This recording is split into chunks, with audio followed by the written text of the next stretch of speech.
Welcome to Talk Birdie to Me with former world number 16 Nick O'Hearn and Tour Pro Mark Allen, live from Titleist and FootJoy headquarters. And thanks to our great partners, Host Plus, the official retirement partner of Talk Birdie to Me. Driving a BMW is like hitting the perfect shot. Smooth, controlled and powerful. Titleist, the clear number one ball in golf. FootJoy, the number one shoe and glove in golf. Better, when the greats bet, they bet with Better. Ping will help you play your best. And the Golf Clearance Outlet, who beat everyone's prices. Now, here's Nick and Mark. G'day everybody, welcome to the program. Nice to see you, Nick. And you, Mark. Mate, there's a bit on the table. God, every single week stuff happens. I was driving my car to get to this place today. I was churning to get here. I was just so keen to get here. Let's start with Justin Rose because he turns 46 years of age in 2026 Yes, that's right. You know who won the Masters at the age of 46. And to win the way he did, that's right. And to win the way he did at this age, and just the cruise wire to wire. And, I think at one stage he was 8 shots in front through the third round, and, they never got close at all. He is a phenomenon. And when you throw into the mix that a couple of years ago when, it must have been Xander Schauffele, when he won the Open Championship, Justin Rose came second to Xander, but it's easy to forget that he had to qualify that week. That's right. So that's where his golf had got to the point of qualifying for an Open. And I've got to say, just to actually put your name down on that entry form when you've been as high as he had, a US Open champion and all the rest of it. Yeah. I just love who this bloke is. It's interesting. Okay, I'm going to screw everything up. We're going a different order today because I was going to say later Justin Rose is my toucher class, and there's a reason for this as well, because you just sort of reminded me a couple of years ago how he was struggling. Toucher class. Driving a BMW is like hitting the perfect shot. Well, that is pure magic. All right, this is the earliest touch of class, by the way, we've like ever had on Talk Birdie to me. I like it. But you mentioned a couple of years ago how he was struggling. He had to qualify for the Open Championship. So I just got relayed a story, and he didn't want to be named, but he said to me, you're not going to believe this, but Justin Rose has always been sponsored by, not always, but Morgan Stanley. The big, what are they, accountants? Big financial firm, group, I think, in the US. Now, the CEO is an American-Australian called James Gorman. Now, Justin Rose's contract had ended. I think he was on a 6-year deal. And the agent said, look, we'd like another 6 years. Another 6 years? Another 6 years. He wasn't playing, that good. He was qualifying, obviously, for the British Open. So his stock had gone down a little bit. Yeah, righto. Now, the marketing team at Morgan Stanley says, no, we don't want to renew this guy again. James, the CEO, steps in and says, hang on, I want to be in on this meeting. So they were discussing it and said, look, we won't do the 6 years. We're going to do a 4-year agreement with him because these are the times when players are struggling. This is when you need to support them the most. Okay, and so the marketing... It was a captain's call. And the marketing team, I thought, James was like, hang on, what are you doing? What are you doing? Anyway, proves out the CEO was fairly good because the Ryder Cup happened. He started winning again. Yes. He almost won the Masters last year. He lost in the playoff to Rory last year. Whatever they signed Justin Rose for at Morgan Stanley again, it was well worth the money. So the toucher class, in a way, is to Justin Rose, but it's also to James Gorman at Morgan Stanley, I guess you could say. Justin Rose in a runaway at Torrey Pines.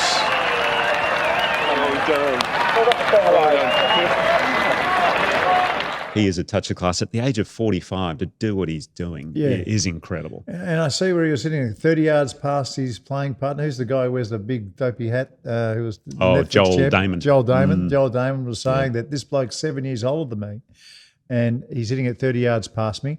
Now, I think we got up on the screen, Dan, a list of what he has done. It's pretty impressive. So I know he's won a US Open. He's Ryder Cup superstar. I think he's been in 5 Ryder Cup winning teams. Is that right? Yeah, 13. So this is a tweet from Underdog Golf.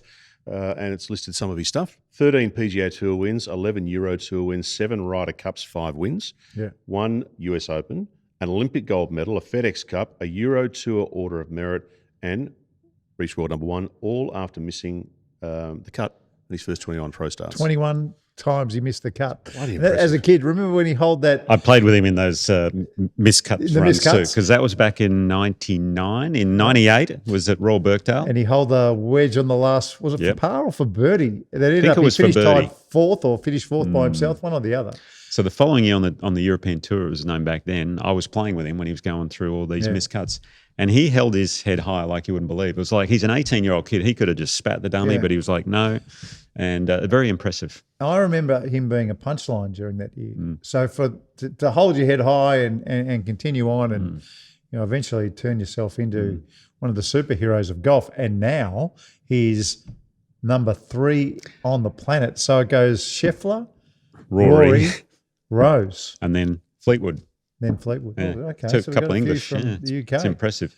He's the oldest world number 3 since VJ did it in 2008. I think he was 46. Yeah. So, And a lot of sacrifice. I saw this as well, to where he is relentless on that golf swing of his, and it's a beauty to watch. I mean, that's the one that kind of looks like it could last forever.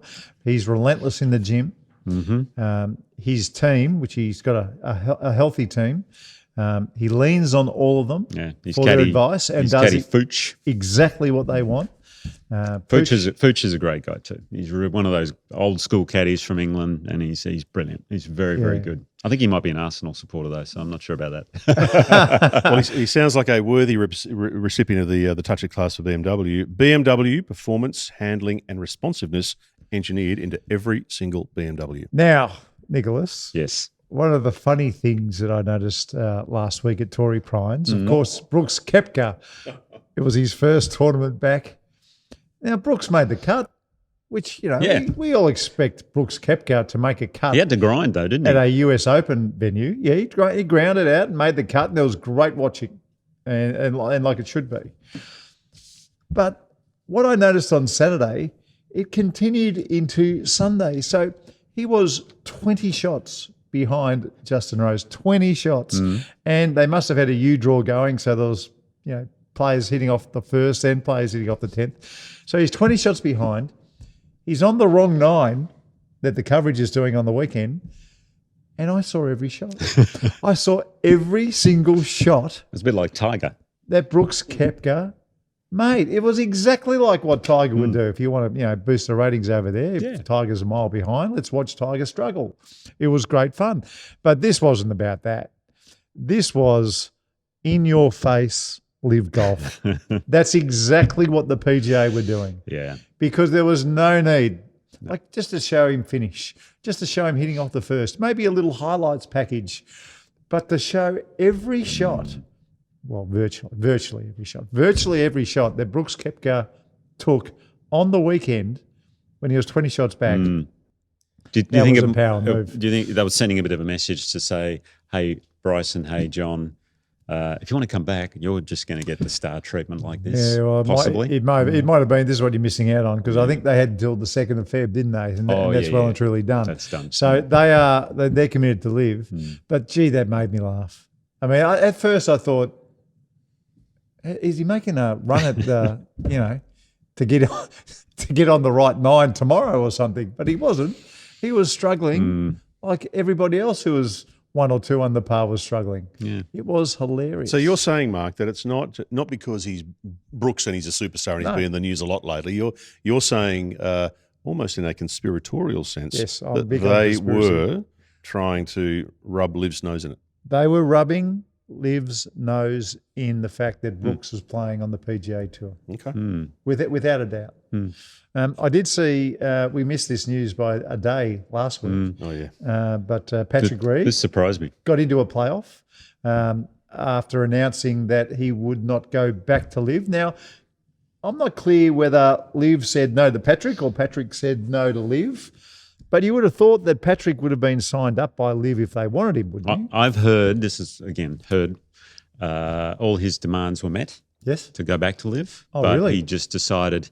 Now, I did read. Is your source a? No, this is just what I've been reading. So I don't know. Don't know Is where that I got it from. brother-in-law of somebody who'd know? Well, no, you can't go there, Mark. Come on. Sorry. No, there was a column in ESPN which I read, and this one really stuck out to me. He said, okay. "Look, after winning in Dubai, I realised just how much I missed the grind and the dogfight. That's who I am." So he sort of well, he's hanging that on Liv. yeah, it's He's kind of saying that Liv's not a grind. That's what that's all about. Liv isn't the grind, which we kind of knew it wasn't, because there's no meritocracy or a tiny meritocracy over there at Liv. It'll be interesting to see tiny one. who they replace him with on 4 Aces. So who does that go to? I don't know. I'd be curious. Do they just get another college player, or do they go down the qualifying school list that they had? Whoever was third or fourth That's on a that. huge should get hole because whether you like him or not, he's one of the best players Yeah. on the planet. It's great for the DP World Tour, by the way, Oh, huge. because he's going to play over there. He's almost locked up that top 10. Well, he's had a get first their and a card. second, basically, in the first 2 weeks. Yeah, hasn't he? and last week was a Rolex event, so yeah, in Dubai. So he's basically locked that up, and he will get a card that way through the PGA Tour top 10 that are not already exempt on the DP World Tour. Now, apparently, I read he can also go play on the PGA Tour this year in August. Oh, it's with past champion. Past champion status. Yeah, that's his category. okay. And I think you have to sit out a year, I believe, since the last event or something like that he would have played on Live. And I guess that was back in August or something like that. So Okay, so he can start playing events. late August, Post early September. August. Yeah, it'll be part of the fall series on the PGA Tour. So Okay, well, he's going to play He's a going to be full there anyway. year on the DP World Circuit. He's going to finish in the top 10 and he's going to get his card back. And you'll see him at the Masters and post-August in tournaments that he's probably won before. Did you see that playoff, by the way, in Bahrain? Yes. Oof. Yes. Now, I think we're doing a mini. Oh, we are? Are we? Okay. Oh yeah, Dan, is that what you got planned? Yeah, okay. we've had a couple of comments All from Wolfpackers. So we will do a mini on that maybe tomorrow. Oh, Okay. wow. Yeah, that was horrifying. Something else that horrified me. Dan, load it up. I know you got it sitting there. What's this one? Aim Point and Keegan Bradley. Okay. Yeah. Shall I hit play on this while you talk? YouTube, you've got 45 seconds here or a minute almost to go and do something if you don't want to see it. And seen if you're this. listening, we might just sneak it through, but my God. They even ran a commercial next to it as well, the Verizon commercial. I think it was about a minute and a half. Well, there's the clock. There's the clock. Okay. Okay, there's the clock. So he's missed a short putt if you're listening. And now he is going through his routine to try and hole a 3.5, 4 foot putt. So I'm thinking he's got a line on the ball because he took a long time to put the ball back down there. Righto, so he's bent over. Now he's tapping down stuff on his line. We're up He to brushed 22 something seconds. off his line. Now he's brushing something else. Now he's tapping down some more stuff on his line. And now he starts straddling the line in aim point fashion. It's 3 foot putt, by the way. The clock is now at 40 seconds, and he's still in the middle of aim point. Staring into the distance. I shite you not, folks. This is crazy.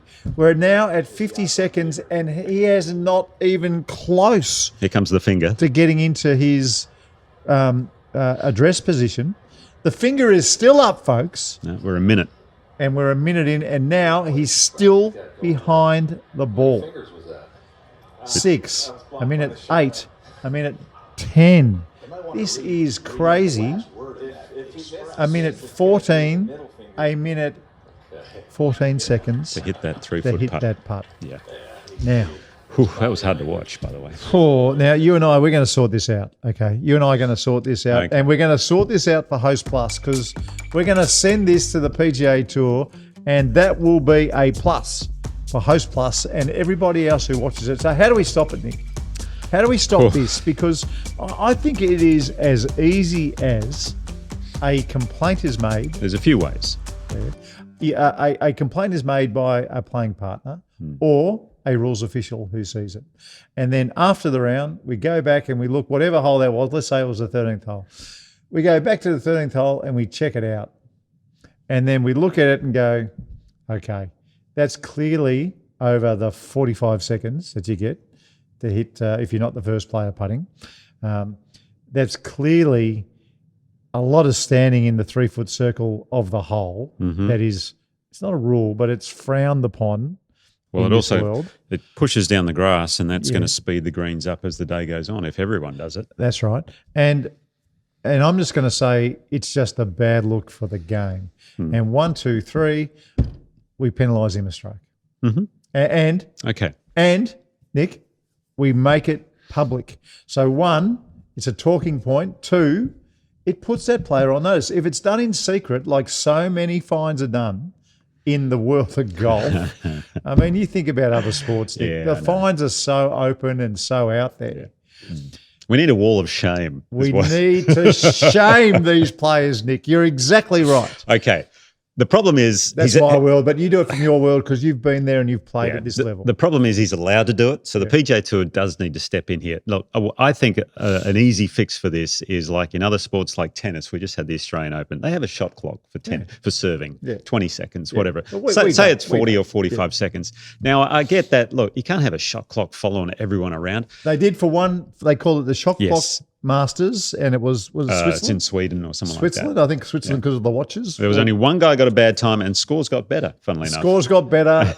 All rounds were under 4 hours. Now- it was a miracle. So, but apparently the shot clock car was an expense that was exactly. It was ridiculous. Now, there is a way to solve this. Don't worry about in the fairway. Worry about the greens. Yes. Okay, because that'll solve a lot of the issues. Because the greens is where most of these players are very, very slow. Every hole on the PGA Tour has a little tower behind the green where they have ShotLink, which records data and everything. You can just hook a shot clock up to that. Whoever's up there doing the ShotLink anyway can then just hit a little stopwatch. They train these people, okay, when should it start? When should it finish? I think the gallery and the crowds will be loving it, by the way, because they're seeing this thing wind down. You know, like maybe in TGL, how they did it. It may get a little crazy in that sense. But at least then you have factual evidence of these players doing it. So number one's a shot clock. Yeah. Well, if the PGA Tour or other tours, so let's say it was so the PGA Tour can afford it. Yes. Okay. DP World Tour, moving from one country to another, it's a little limited golfers with the knowledge. Let's just say, and here in Australia, because we don't want to see it here in Australia either. But I'm talking about PGA Tour at the moment. PGA Tour shot clock is a must. We're not as bad. It would here. be great. But in other tours around the world, there is nothing wrong with just going back and having a look if it's available. Or I think we're at a point now where there are a few players I would have loved to have pushed towards ruling bodies, and I would have done it. Okay. It's a bit like you know, a player's ball has moved and you've got their card, and you know it's moved, and they say they've had a 5, you know they've had a 6 or a 7 because they didn't put the ball back. In my career, I've said, like, I'm not signing a card unless you tell me that was a 7 because I could see it. I've done it as well. You've done it as well? Okay. So if we are willing to and they denied it. Of course they did. If we're willing to do that, then I think also we should be willing to say aim point for this particular player was out of control. And not only was he doing it, his caddy was doing it. Yeah. And it's ridiculous. And I want to protect the next person that this character is playing with tomorrow. I think there's scope to do that. You could look, and if you do that, that's anonymous. We don't have to, because otherwise players won't do it. I know aim point's a controversial topic amongst the golfing fraternity. Some people love it, some people don't. I'm not a fan. I don't have issues reading greens, and I know some people do.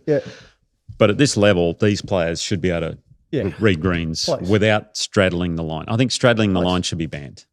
Straddling the line's completely banned. Yeah, if you still want to stand behind your ball and get a feel for it, that's fine. But don't walk all the way down your line and facing the wrong way. That's what. But here's the thing with Keegan Bradley too. This is the point with Keegan Bradley's putt.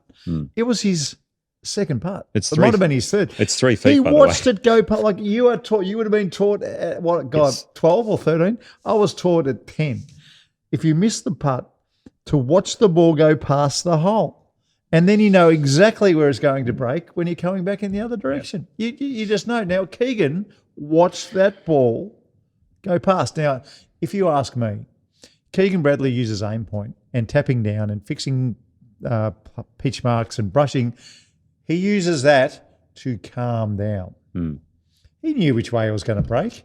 Because we all did, because we saw it go past the hole and turn to the right. So that means coming back the other way, it's going to turn to the left. Yeah. So please, he's not using it to aim the putt up, in my view. He's using it to calm down.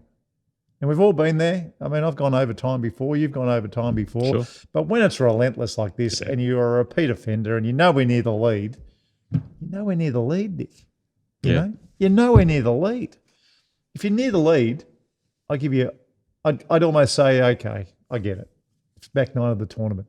But not like this. Keegan clearly doesn't live in a bubble. He must know that people think this is ridiculous and make fun of him for it. But he obviously doesn't care. Yeah. And you know why he doesn't care, Dan? Because the PGA Tour rules officials let him do it. That's why. It really is up to them to go, hey, after that putt, they should be on him going, look, you took too long there. Yeah. You get a warning. Next time you do it, 1-shot penalty, whatever it is, a fine. I don't know what they do over there. It's a 1-shot penalty. It should be a 1-shot penalty. It's a 1-shot penalty. If he does something like that. That'll stop him really quick. Honestly, even if you said, now listen, Keegan, we're giving you a warning. All right. If you do this again, we're going to give you 1 shot and we won't stuff around. You'll get a shot penalty. So that's an easy warning for Keegan. If he does it next week, and we've got like the PGA Tour does, if they put a clock in even, mate, if you go way over, that's it. Yeah, it's over. Do you know the only flaw with what you guys are saying here, though? If it, and this is devil's advocate here, right? If it's that much of an issue that everyone seems to think it is, why are they not doing anything about it? This is not a new conversation. Right. This has been, you guys have been talking about this for as long as we've been doing this podcast. Do you know why? This is my view. He's the captain of the Ryder Cup team. They don't want to. He's got some status, and they don't want to drag it. They don't want to drag the captain in. Yeah, that would make it more. That would make it more difficult, Nick. Not impossible. But more difficult. Yeah, the PGA Tour, I mean, it's always been a members organisation, and they don't want to upset the apple cart on a lot of these things. So it's funny. But the players themselves, that are especially playing with them. I mean, it's funny. I saw something on social media last week with Rory McIlroy at the Ryder Cup. He pretended to be Patrick Cantlay. Remember, he's tapping his feet, watched him hit a tee shot.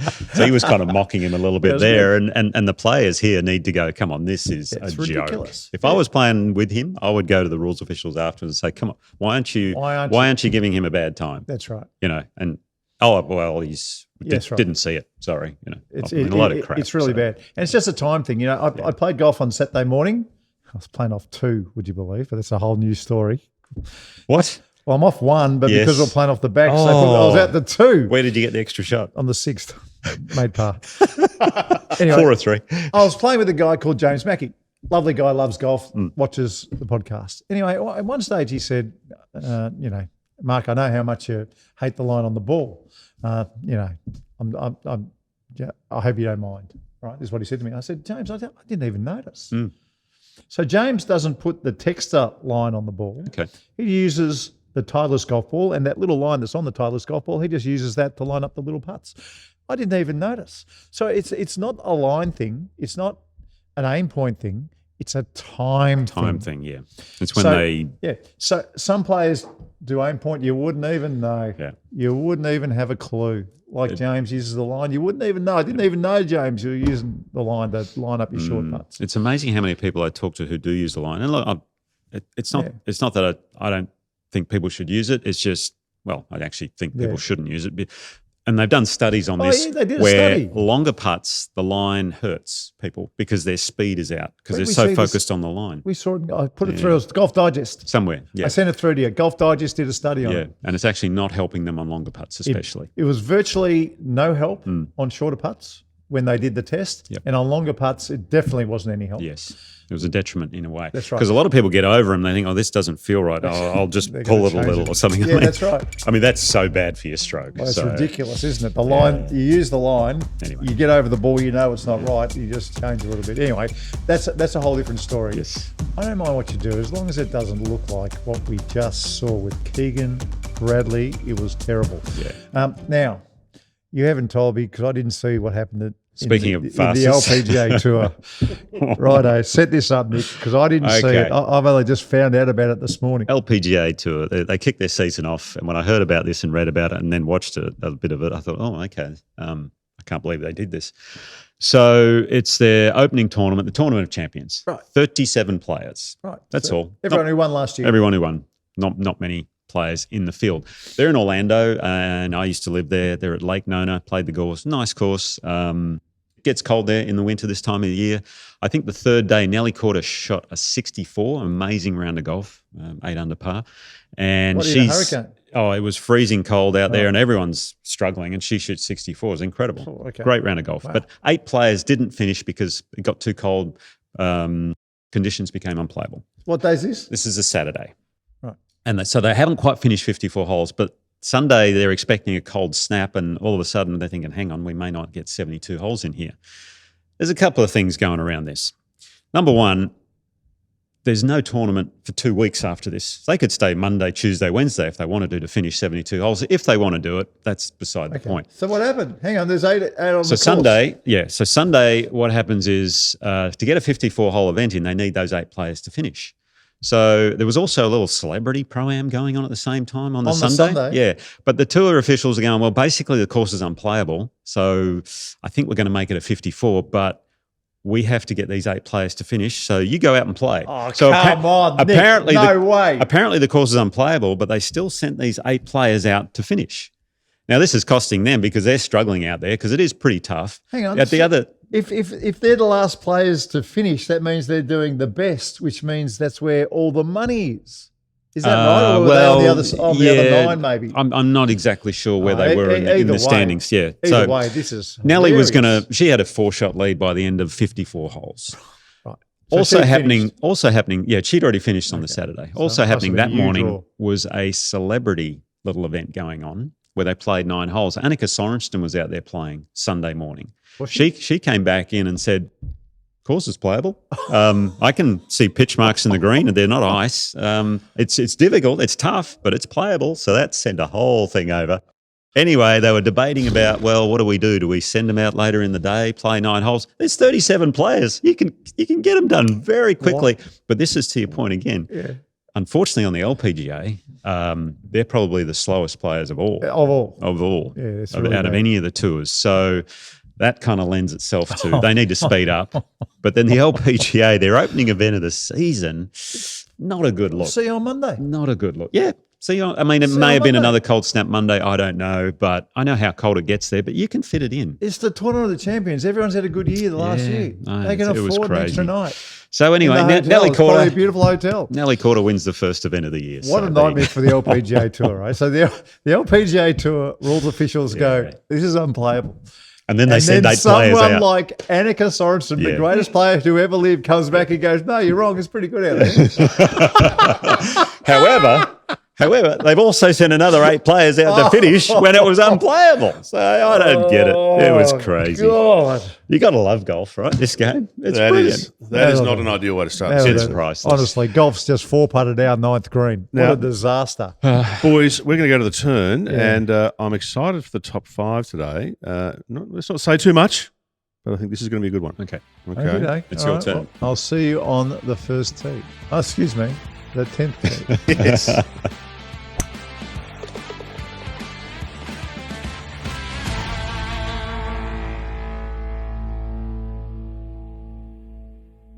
Front 9, back 9, or eyeing the 19th hole, wherever you are in life, Host Plus can help you drive your retirement further. That's the plus.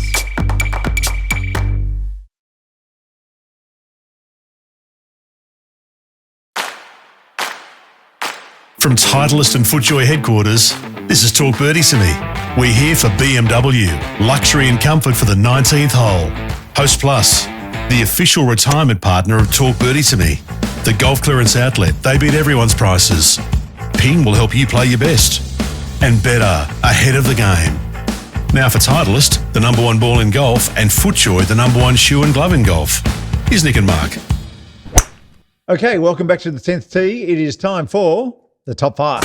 When the greats bet, they bet with better. The top 5 for better. When the greats bet, they bet with better. We will have a preview of the Genesis in a week or two, and we'll have to get a multi up and see how we go. Spoken to Hummer, we're going to get better odds this year. He knows it's coming. Yeah, Yes. I said to him, we've got a couple of ideas on this one, and he said, okay, all right. Our predictions will be better. And by the way, Monday's episode, top 7 predictions that we said for 2026. Yeah. I think one of yours might already be coming true because Which one? I'm hearing rumblings. One of yours was you said Live and DP World Tour. The process will begin Yes. for them to come together. Now Yes. I'm hearing at the moment, I don't think it's official yet, but DP World Tour will no longer be fining Live players who play on their tour against clashing events.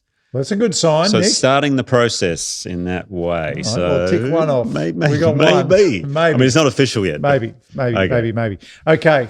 Gee, I'll be It was a good episode, that one, actually. So if you haven't listened, check it out. top 7. Okay. Top 7. I knew this was going to be fun Hmm. because we saw a couple of farces on the weekend We did. showing Brooks Koepka play every single shot when he was 20 shots behind. That is a farce, a complete farce.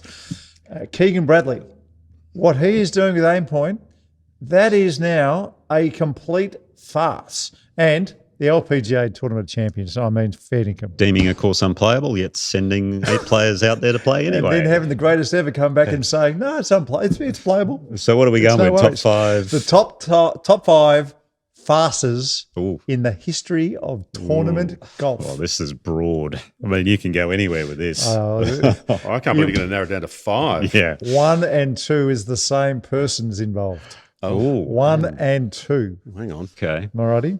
So at number 5, unfortunately, 4 and 5 is the same tournament. No. It's involved. no.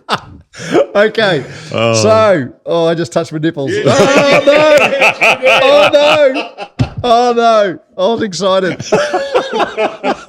I have a feeling. I was excited. All right.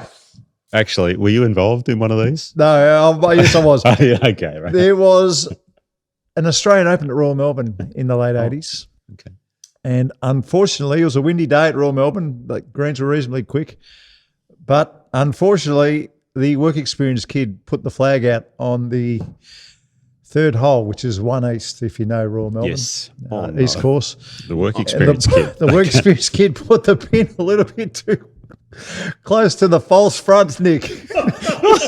Oh my On a goodness! windy day. No, And that led. I remember that day. I was watching on TV. I wasn't playing, obviously. It's before my time. Did you see Brett Ogle hit a putt past the hole and it did a big horseshoe back and went into Went the in. hole? That's right. Yes.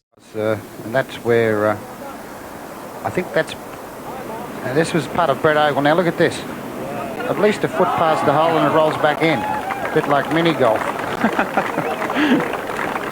Anyway, everyone else's ball was blown off the front of that Volkswagen front of that green. And that particular Australian Open was a farce. Now, we've done an episode on this one. At number 4, Yeah. the Victoria Golf Club Australian Open, when the greens were running at 17. After Stuart Appleby shot 62 in the Pro-Am, they went crazy. Even the 62. I reckon they were running at 15 on the Tuesday. It was a beautiful sunny Wednesday. day, Thursday. The, Horrible day for golf. the only tournament in the history of the world where it was called off due to perfect weather conditions. The 2002 Australian Open. Okay. Just a complete farce. Yeah, that was. Okay. All right. But if Now- that's 5 and 4, 3 2 and 1 are going to be good. Oh, God. Right, well, they are. They're good. So, at number 3, you remember Lorena Ochoa? Yes, of course. Superstar. World retired number early. 1. Retired as world number 1. Yeah. No one knew why. Well, Oh. they did in the end. Right. A couple of weeks before that retirement, Mm. she was playing with a person who clearly counted incorrectly. It was obvious to Lorena, Okay. obvious to everybody in the group. Lorena was marking her card, and when she wouldn't mark that card at the end of the round, Said, I'm not signing. I'm not signing this. This person has the wrong score. She's got the wrong score. Okay. And she's the world number 1. Yeah. Guess who the LPGA sided with. Obviously not her. They sided with the other girl.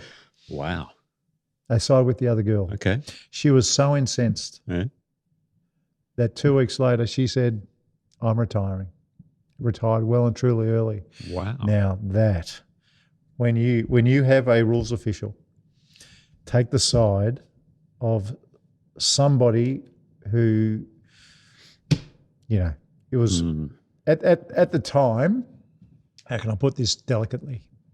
At the time when this happened, there was concern that there were too many foreigners playing on the US tour. Yeah. Yeah. And Lorena, a Mexican, was playing with someone from a different country. Yeah. And they decided not to rock that boat. Okay. Well. And they listened to that young lady. And 2 weeks later, Lorena Ochoa said, I'm out. Wow. Now that, folks, that is a farce. That is a farce. That's number 3. She must have been thinking about retiring anyway. That's number 3. Wow. Number 2. Did not know that story. At number 2. Gosh. God. By the way, who did they side with when you said, no, I'm not signing the card? What did they say? Because I know what they said to me. Really? Yeah, I said, look, this guy's cheated. I've seen him cheat. Yeah. Not signing his card. This is what happened. And the guy sitting right where you are said, I didn't cheat. I said, I saw exactly what you did. Yeah. You cheated. And he improved his lie. And he says, no. And the rules official looks at me. I'm saying, and he said, no, it's one-on-one. I said, my caddy, Wilbur, he saw it. Didn't you, Wilbur? He says, yep, saw it all. He cheated. I said, no, your caddy just counts as you. You're one player. Oh. He's one player. We need an outside influence. If he says I can't do anything, so yeah, it was a bad look. Nick, are you prepared to say who that was? No, I don't. Think I wouldn't say it either. No. I know mine was, and he went on to be a good player. And he played on the weekend. Yeah, so they didn't believe me. He played on the weekend. He played on the weekend, and there was only one signature on the card, Nick. Oh. Because usually the tour official signs it. I didn't sign it. Yeah. And once we worked it out, I walked out. I said, okay. Oh, wow. So I'm not signing the card. So there was only one player's signature on that card, and he played on the weekend. Okay. Okay, at number 2. This bloke's involved in number 1 and number 2. His name is Tiger Woods. Oh, okay. And I know what one early of them on is. in his career, he was playing in Arizona. And folks, there was a boulder the size of a small BMW. This week's tournament, actually. Yes. Is it the Phoenix Waste Management? Yeah. It was. Yeah. What's the small It's like the X3? X3? An X1. X1. It was a boulder the size of a BMW X1. It took 15 people. Hey, but they picked up that boulder. It's a loose impediment, Mark. And Tiger said it was a loose impediment. And then the rules officials agreed with Tiger that even though it took 15 people to pick up that X1 BMW boulder and move it to the side so he had a free swing at it, that got ticked off. Tiger Woods on the 13th tee, a waste area, including some bunkers in the middle of the fairway, water down the right. Oh, he just aimed that one right over the middle of the pricklies. Further to the right. Oh, well. Up against the rock. It's not embedded, it's a loose impediment, you can roll it over. No, can't move it with your foot. Check it out, folks. We have called on the gallery here now to try to move the boulder, which is in the direct line of Tiger Woods' shot here. That's got to weigh close to a ton. That is a solid piece of what looks like granite.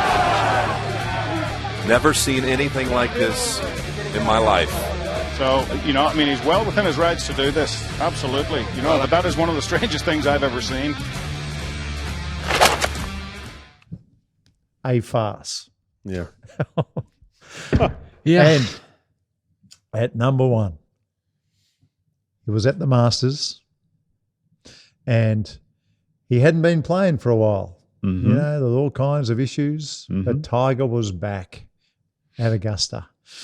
He hit the ball into the pond at the 15th hole. He had a great shot into, hit the flag, came back into the water. That's right. Anyway, he went back online, and instead of dropping the ball on that line, he had a club length, and he felt like it was a better angle from the club length because it was only a short pitch. So instead of dropping the ball on the line, he dropped it one club length to the side. He signed for his score. They realised that was the wrong score afterwards, and ever since this great game of golf has been played, if you sign an incorrect scorecard, you do not play. You are disqualified, except for that particular Masters, where Tiger Woods signed an incorrect scorecard and he was allowed to play on the weekend. The men of the Masters. And folks, that was the biggest farce in the history of golf. Wow. They make up their own rules there. That was fabulous. That was so much fun. Hey, by the way, that was a good top 5, by the way. Very, very good.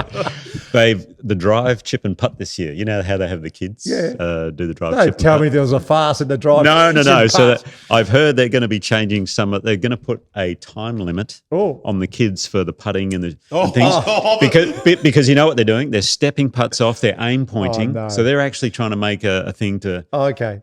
And basically, the funny thing is, the putts, every putt and I think every shot they play is the same distance. So they don't need to step it off. They already know what it is. But the kids do it and they aim point and do everything because they see what the pros do. So the kids have a shot clock, but not the pros. They're going to have apparently a time limit is what I'm 10-year-olds hearing, which is have fantastic. a shot clock, Dan, but not Keegan Bradley. Not Keegan Bradley. Not the captain of the Ryder Cup. Oh, my We won't God. ping him. Let's ping these 10-year-olds at the chip and putt. Or at the Masters, remember the amateur who got a slow play. What was his penalty, name? 14-year-old. He made the 14-year-old. cut. Gosh, I can't remember. Oh, No, he missed Guan the cut. Tin Lang. He missed the cut, didn't he? Guan Tin Lang. No, Guan he Tin made the cut.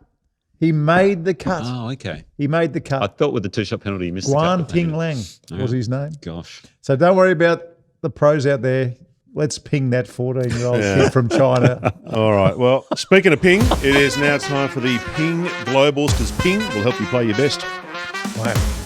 Oh, calm down. Let's calm down. Oh! Come over here, get in the show. Get in the show. David Schwartz has walked in. How are you, Ox? Good to see you, mate. Good to see you too, mate. The Ox. like the hat. Come here, come close. Come like close, the come hat. close. You're on the camera. Now, There we go. Tyler's player. Hello, Dan. Nice shirt. Now, Nick, Yeah. there are signs everywhere saying that we're filming. Yes. There is only one bloke in the whole universe who would not look at those No, signs. yeah, They it's out- walk it's out straight the through the front. front door. Straight through it, And yeah. it's this bloke. Not only has he not read the sign at the front door, he's pushed Dan out of the way and sat in his spot in front of the microphone. Missed The pod- Ox, David Schwartz. Howdy. I've missed podcasting. I used to do a podcast, no longer. So It was a bloody good podcast. yeah, it's though. gone up though. Look at this. We've got cameras everywhere, and What are you and doing you, here? got a good co-host. That's the main thing. So well done, well done. What are you doing Someone's here? got to keep What's him, going on? Well, we come to Titleist, so Well, you're a Titleist yeah. man. The driver's got a bit of a crack in it. You're hitting the ball too hard. Mate, when I first started working here, we had a show, for people who don't know, we had a show on SEN called The Run Home, and the Ox was a golfer, and we went down, and I think we were with Titleist at the time. Yeah, absolutely we were. And we're getting the new drivers and stuff, and I knew he was hitting the ball a long way. His club head speed was 116 miles per hour. The tour average is 114. Yeah. Well, I went on there yesterday. Yeah. So I got on the simulator yesterday. So I do it in kilometres. Yeah. My driver was 165, and the ball wasn't going anywhere. Right. Oh, So then I put the new Titleist into play, the G2. yeah. There we go. Okay. 280. Oh, you've already done it. 280. You've already done it. Yeah, I've already chosen it. So they're just putting it together now for me. So, hey, what about the good news of Scotty Cummings? Had a hole in one. When? I saw that on Yeah. socials the other When? day. Yeah, Yeah, he yeah. did at the 4th at Carringup. So You're his kidding me. first one. I was wondering which hole that was. Yeah. Brilliant. So he reckons it's the hardest par 3 in Australia. I think it was 116 metres hang downwind. 1, 2, 3, 4, 5 maybe? No, it was a 4th on the North course. Oh, they got a North course. I don't know. Got Whatever it. it was. Now, can I tell you, Ox and I had the Couple of Blokes podcast, and one of the great things that Ox used to do, he would bring in issues from his golf club, 13th Beach. Now, There hasn't been many. no, there's hardly been an issue down there. No. It's a fantastic They job. sorted it all out. But what they would do is the chef and the kitchen, The duck spring rolls. Even though they played in fours, Yeah. if you ordered the duck spring rolls, they only came in threes. Oh, no. Big issue, Nick. Nick, it's a big issue. That is a big issue. It's a big issue. So if you wanted 4, So does that mean you got to order 2 batches and someone gets 2? you got to order and- 3. You got to gotta order order 4 4. batches You gotta to get 12 to get. It was stupid. To get 3 each. It was stupid. Oh, So is that sorted? yeah, and then they had another little issue What happened? where they were. It was 40 degrees, so they called off the comp, which is okay. Yeah. But then they called off the drinks card as well. Oh. So You'll get in trouble. So we were dying. Well, they reinstated the actually, drinks you card put for the it on- morning. you did it I put it on the river you file. put it on the yeah. river I put file. it on the river file. So we're dying, thankfully. They did put the Thankfully, the drinks cart came out. in the morning. They just said, right, That's- Rob, our new GM down there, he said, no, it was an oversight. We've got the drinks cart right now. So, but they're Good the big work, Rob. issues. You'd They never are. be on the board of a golf club, would you? No, definitely. Can you imagine the bunkers are never good, the fairways aren't great. Why did you take, cut that branch down off the tree? Yeah. Why the greens got a little bit, Petitions, everything. The bunkers are the funniest one because everyone thinks they can play a bunker. Oh, yeah, I can play them when they're normally nice. You're in a bunker for a reason. It's a hazard. Oh, buddy. Hey, look. Hey, it's but I love great. it. I love this podcast. Oh, that's right. I Nice of you love to it. say. I You're love a it. good man. I listened to it. Nice of you to drop in, buddy. No, all good. Anything happening? Is there any? Oh, mate. Oh. Gee whiz, you've just missed Just it. a little bit. You got a bit on? Everything is happening. This episode you can't miss. It's a big one. I'll a send good it to you. Oh, I can't wait. Indeed. Good on Thanks, you, buddy. boys. See ya. Cheers, mate. Good on you, buddy. That's great. All good. Good to see you.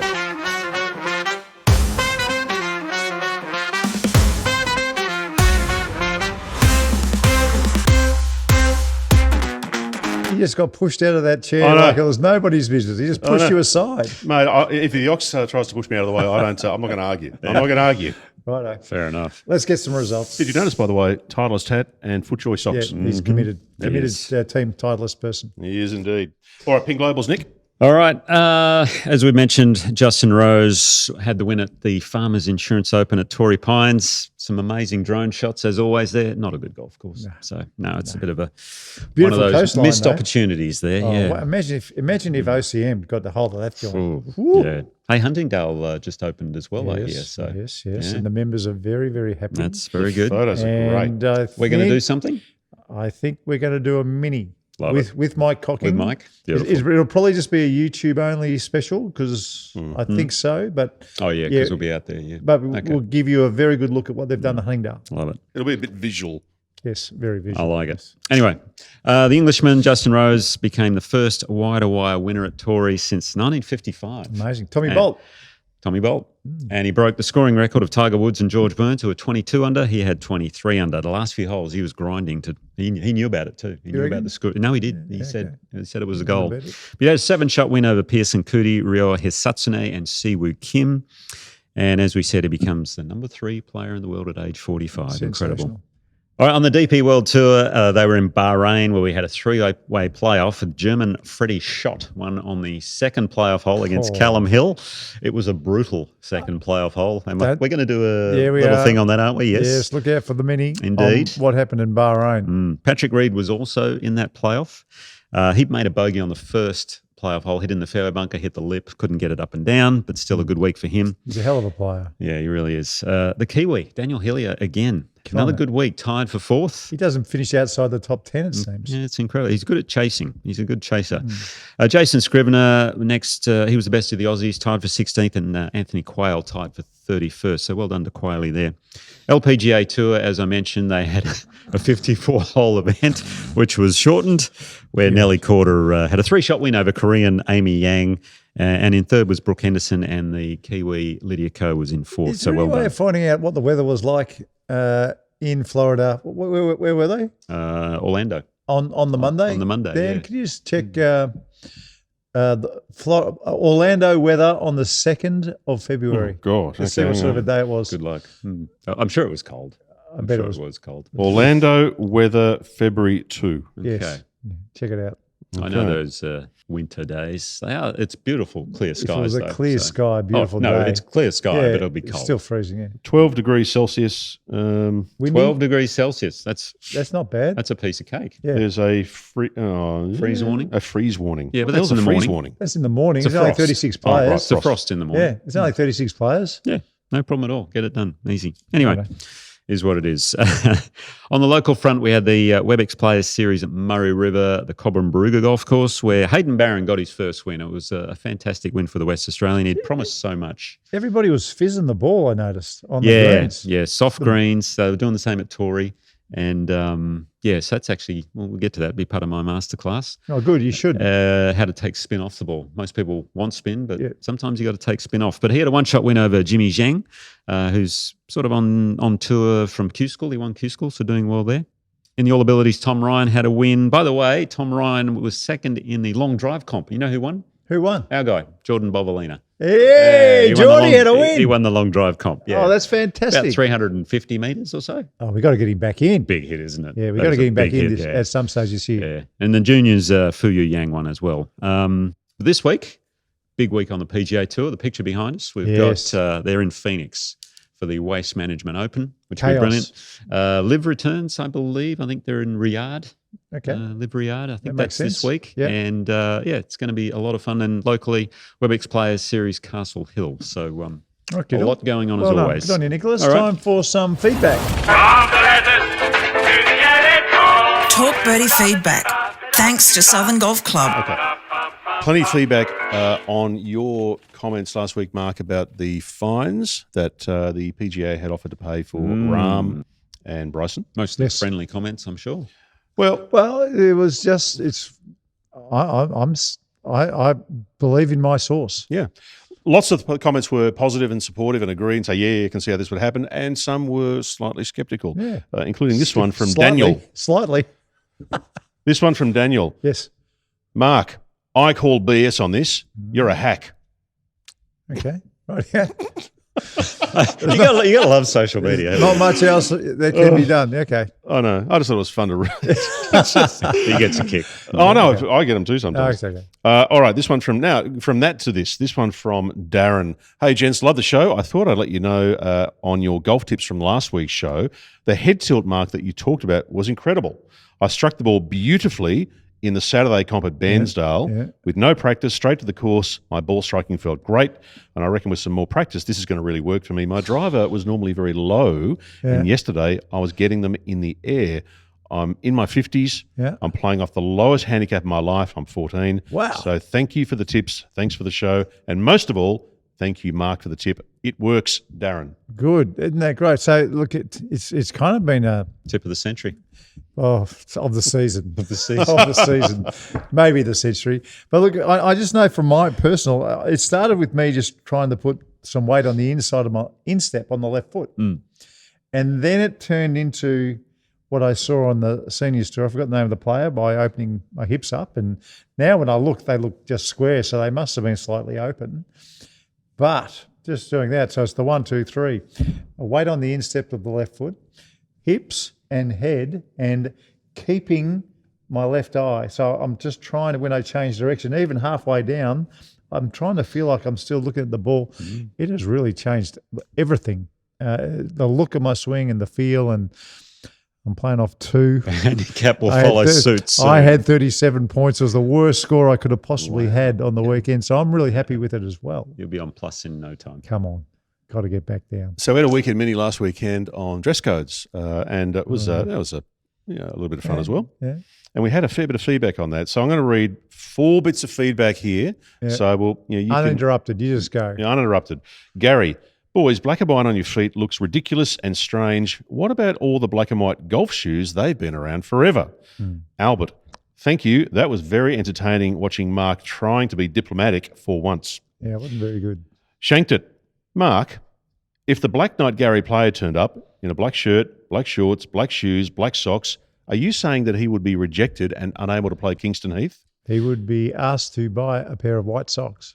And Martin has said, it's all about who you are. Are you saying they'd refuse Ricky Fowler from wearing what he wears? Not a chance. Yeah, look, when the pros turn up in an open or or a week of golf, it's a little bit liberal with the rules, even to the point where you don't need collars. But I think you'll find that they do it a nice way, the Kingston. They say, sometimes even they say, hey, listen, next time, to some of the members, say, you're doing this, but next time we like it that way. And that's, everyone's on board. Yeah. Last bit of feedback. This is a short one. It's a slightly shortened feedback today because the Ox dropped in unannounced. And this one comes from Jeff.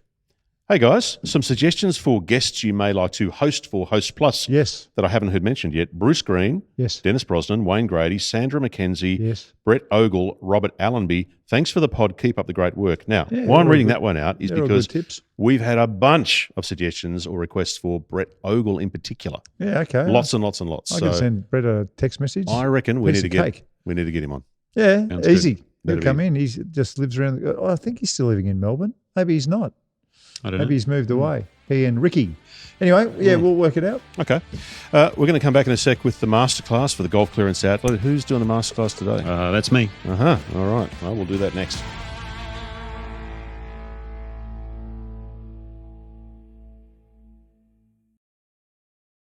Okay, Mark Allen here at the Golf Clearance Outlet, and it has been such a great relationship that we have had at Talk Birdie to Me, the #1 podcast in Australia, with the Golf Clearance Outlet. We're growing together. And the feedback that I keep on getting is that these stores are making golf affordable no matter what state you live in. We've got 9 Golf Clearance Outlets right across the country. 2 more are on the way. The latest one was in Mornington. And they all look like this. You've got the putting balm, you've got golf balls, you've got gloves, you've got all these shirts.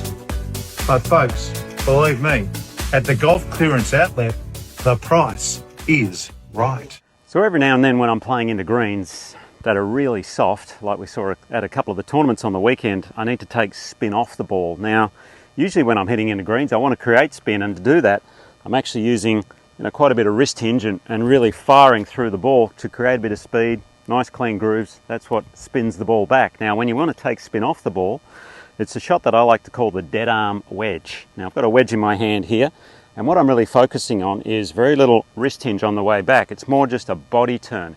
It's very much a rotation of the upper body and upper body through the ball. Saw a couple of great examples of it over the weekend in those pro tournaments. And that's really the key, just the upper body rotating, a nice smooth pace. That way I don't have too much speed on the club head going through the ball. I'm still going to make solid contact, but it won't spin back on me like this.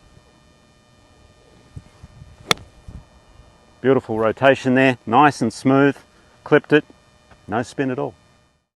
So simple and very appropriate. A lot of the time too, hitting to soft greens into the wind. Yes. Even people who don't spin it a lot will end up spinning the ball a lot. Yeah, exactly. In that situation. Yeah, I like to call it the dead arm wedge. One of my favourite wines is actually the dead arm Shiraz. So I've carried it over. It's a D'Arenberg wine. And so it's the dead arm wedge where we just take the hands out of it, takes the spin off the ball. Very easy to do. All right, good on you guys. Fun show, folks. Oh, don't forget, a mini tomorrow, we're going to talk about that Bahrain situation. Oh, yes. Yeah. Okay, so what happened in the playoff in Bahrain? Get ready for that one. Yeah, okay. See you then, folks. Talk Birdie to Me with Nick O'Hearn and Mark Allen. Live from Titleist and FootJoy headquarters. Titleist, the #1 ball in golf. FootJoy, the #1 shoe and glove in golf. The Golf Clearance Outlet, they beat everyone's prices. BMW, luxury and comfort for the 19th hole. Better, ahead of the game. Ping will help you play your best. And Host Plus, they can help you drive your retirement further. Now that's a plus. Issued by Host Plus Pty Limited. This is general advice. Consider the PDS and TMD on our website before deciding. Wherever you listen or watch, we'd love you to subscribe and share the pod with a friend. Talk Birdie to Me's executive producer is Dan Bradley at Kaizen Media. Sound design by Daryl Misson at loudzebra.com. And now from Titleist and FootJoy headquarters, that's been Talk Birdie to Me.